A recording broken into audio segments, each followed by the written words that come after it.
You say old Charlie Osborne is starting to look bad. Well, this is just a little exhibit I borrowed. You've all heard the phrase, use your head. Well, that's a point. But how about going a step beyond? Use your head and use theirs. Use your prospect's head. Use his mind, his thoughts, his fears, his ambitions, his likes and dislikes, and put 'em to work for you. Now, they call this psychology, and they've got 1,000 fancy terms in books. But you don't need to know the fancy terms to know psychology, because psychology is just knowing people. Actually, every good salesman is practicing psychology right now. Sure, maybe they don't know schizoid from paranoid, but they do know this. If you say to a guy, "You don't need a spare tire, blubberbelly. You got one right there," he isn't likely to buy from you. You practice psychology. Any experienced salesman does. Call it tact, call it personality, call it what you want. Someday, sometime in this business, every smart salesman settles back to realize that hydraulic valve lifters are nice to talk about, and Body by Fisher is great stuff, and it's wonderful to be able to get the deal down to rock bottom.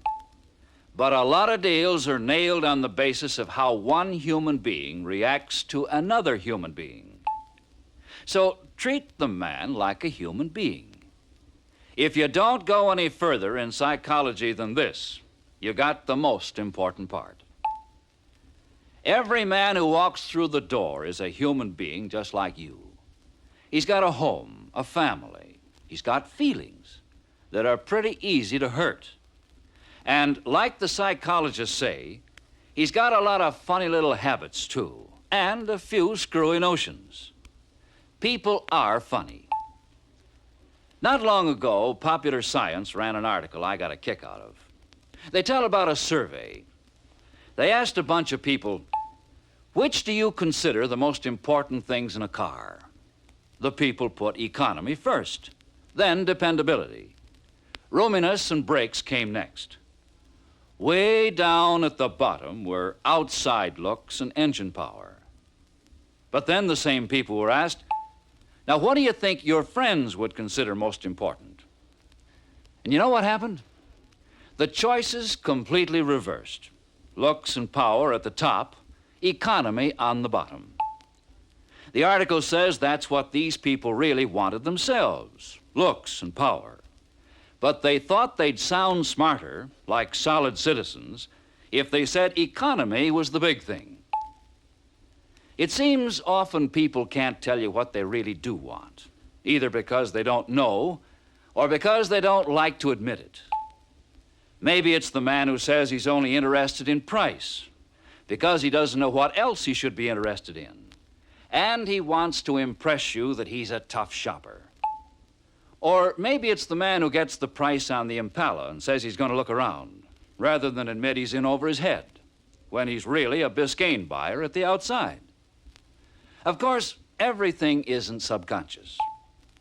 When a man comes in and says he wants and needs a new set of wheels, the reason may go no deeper than the blue smoke coming out of the tailpipe of his '52 Hudson. And when he says your price is $50 too high, it may be as simple as the fact that he can't spare that last 50. He has too many other things he needs the money for. But these days especially, what the prospect has in his checking account is often a lot less important than what he has in his head. Or, putting it another way, the state of mind has a mighty big effect on the state of the economy. So now, maybe more than at any other time, it pays to put psychology to work. Now, like I say, a lot of it is common sense and going out of your way to be nice to people. Playing it by ear that way, a lot of you are doing pretty well. But you know, you can come out even further ahead if you sit back and consider Why? Why do people do things? Or more important, why do people buy things? What have psychologists found out, and how can we use it?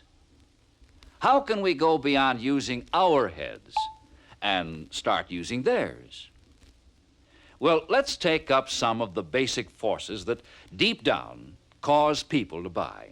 Oh, we'll skip the fancy terms and five-syllable phrases they used in that psychology book and get down to specifics on some of the things we might do to play these forces. Deep down, a man wants prestige. He wants people to think that he's somebody important. Deep down, a man is driven by fear.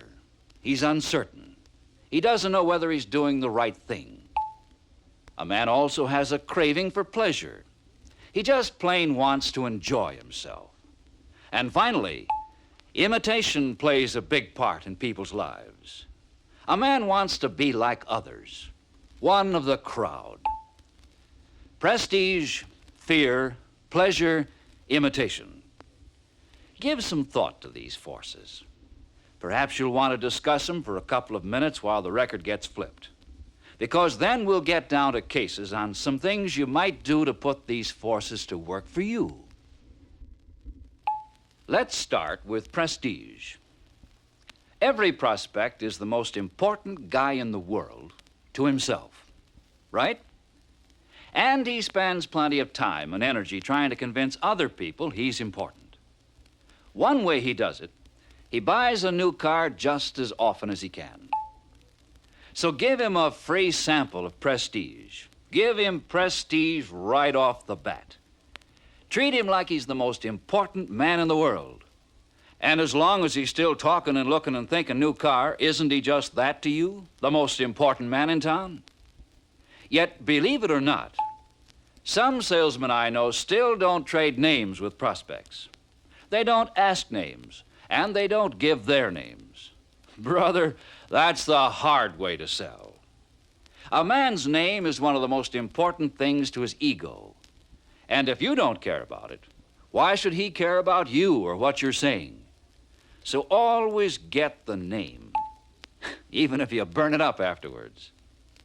Getting the name, repeating the name, and using that name for the pure and simple reason of giving the man his first payment of new car prestige. Get and use the name and pass it on to other people in the dealership. Introduce the man to the key people in your dealership. Make your prospect the step beyond a VIP. Make him a VIPI, a very important person indeed. And when you get to product, don't talk about the car as a cool piece of steel. Make it his. Get him into the car. Get the car into his driveway. The more you can do to make it seem like his car, the harder it is for him to let go. In other words, not... This car has 250 horsepower. Instead... You're in control of 250 horsepower, Mr. Anderson. And go beyond horsepower. Sell him the head-turning power in his car. The power it has to make folks turn around for a second look. He wants to be somebody. Help him. Help him by the way you treat him. Help him by selling him a new Chevrolet. Sure, it sounds simple, but of course there's more than the man wanting a new car. He has to want it bad enough to overcome fear. It's big money you're asking a man to put out, and he doesn't buy a car very often. To start, maybe he's afraid of you in the dealership.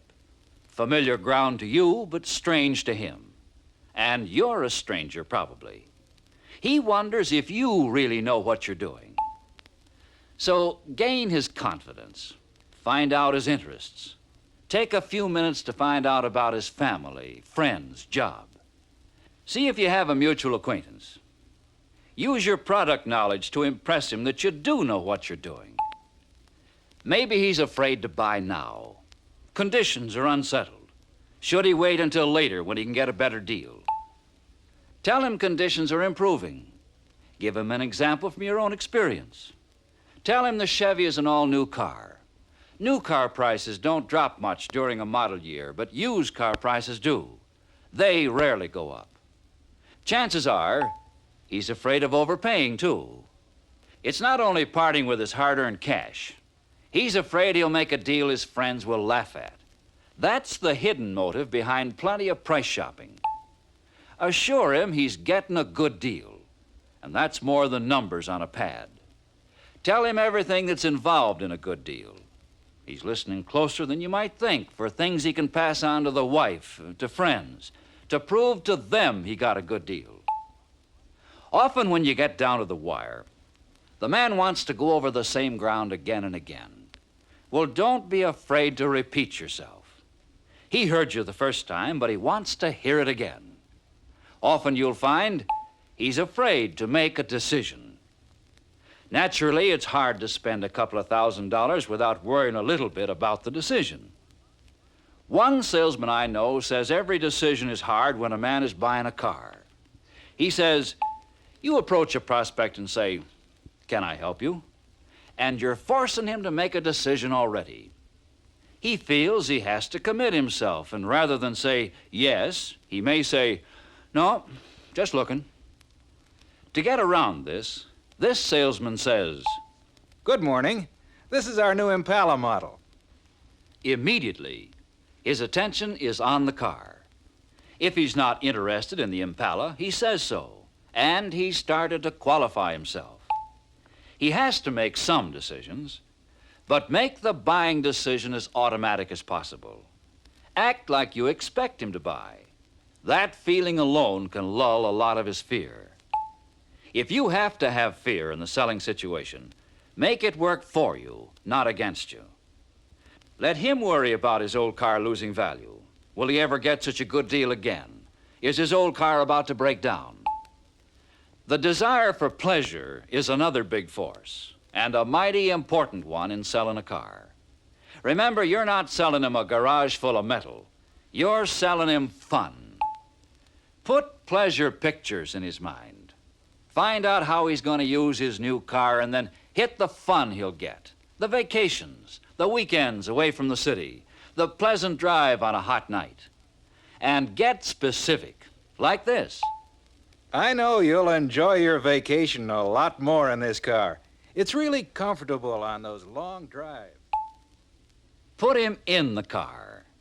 Let him in on the comfort and convenience he's going to get for himself and his family. And every step of the way, make everything pleasant.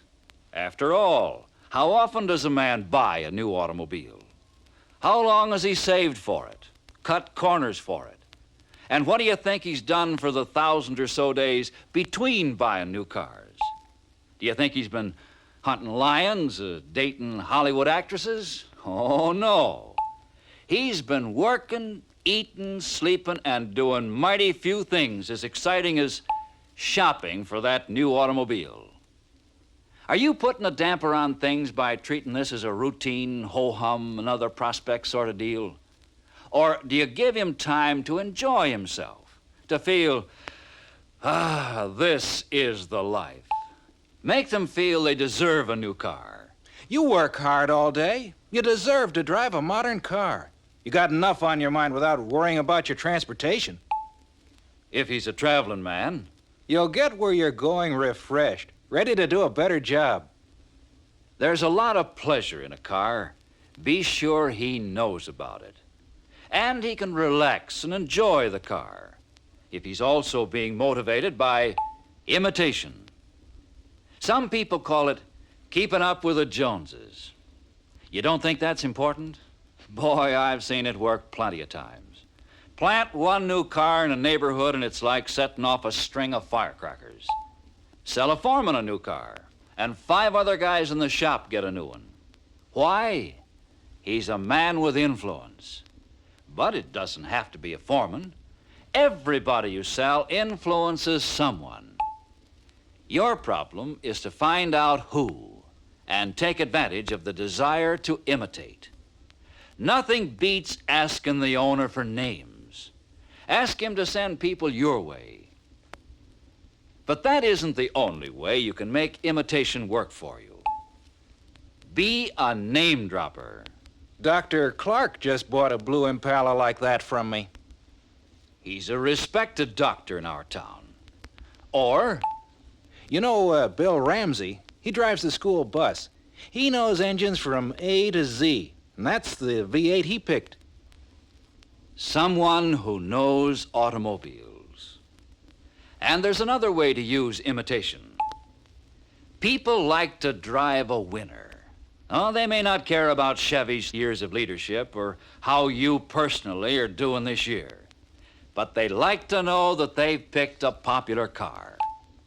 12 million Chevy owners can't be wrong. He may not be impressed with figures, but he likes to hear that people in his situation are doing what he's doing.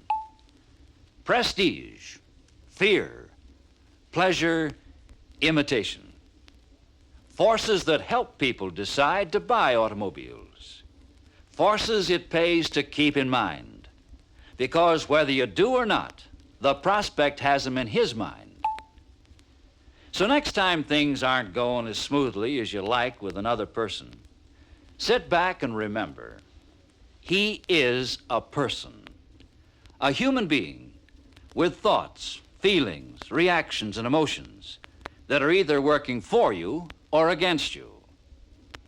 So put psychology to work. Use your head and theirs.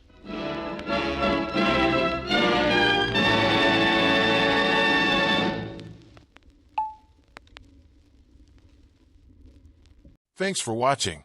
Don't forget to subscribe for more automotive films.